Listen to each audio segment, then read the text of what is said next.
Je reviens à votre livre, Gérard Horry, Mémoires d'éléphant, qui paraît chez Olivier Orban. Et c'est un épisode pendant le tournage de Rabbi Jacob.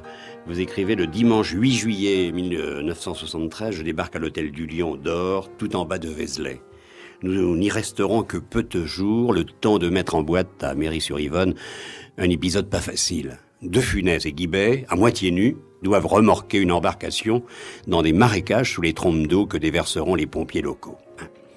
Alors la régie a logé les équipes alentours dans cette région où 7 ans auparavant, je suis venu tourner plusieurs séquences de La Grande Vadrouille.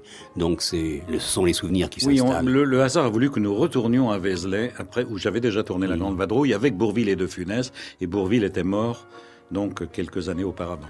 Par là, suivez-moi s'il vous plaît, c'est le bagagiste du Lion d'Or qui vous guide à travers des couloirs obscurs. Un numéro que je ne distingue pas, écrivez-vous, sur une porte qui s'ouvre. La vision me saute aux yeux. On m'installe dans la chambre qu'occupait Bourvil pendant La Grande Vadrouille. Je reconnais sur la cheminée le globe de cristal recouvrant des épis de blé mûr. Ils ont à peine jauni. Et la table où, avec Louis, nous répétions la scène de l'engueulade entre Augustin et Stanislas quand ils se disputent leur vélo et que passe une patrouille allemande. On se souvient d'ailleurs. Nous, on se souvient. Le bagagiste a posé ma valise sur une chaise, ouvert les persiennes.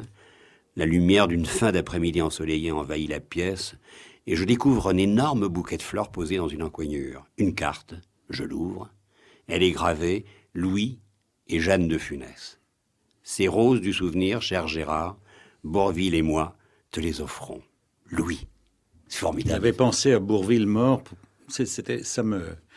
Ces fleurs, cette chambre, cette carte, est-il possible que, telle la pellicule gardant notre image et l'empreinte de nos voix, cette pièce ait conservé la chaleur de notre amitié? Je débarrasse ma valise, parmi mes affaires, la radio portative que je trimballe partout. Je la pose sur un meuble, l'ouvre machinalement et du poste sort la voix de Bourvil. Il ne chante pas un de ces airs rigolos qu'il affectionnait, mais fredonne avec la résignation de quelqu'un qui sait cette mélodie qui parle d'amour, d'amitié et s'appelle la tendresse. Est-ce la circonstance, le lieu, ces fleurs, je l'aperçois ainsi, on frappe. Je m'entends à peine murmurer: entrez. C'est Louis, il est seul. Jeanne s'occupe des bagages qu'elle installe dans leur chambre. Il referme la porte, s'y adosse, très pâle. Lui aussi a reconnu la chambre, entendu la voix d'André. De Funès ne dit rien, moi non plus. Si un ange passe, quel est son nom?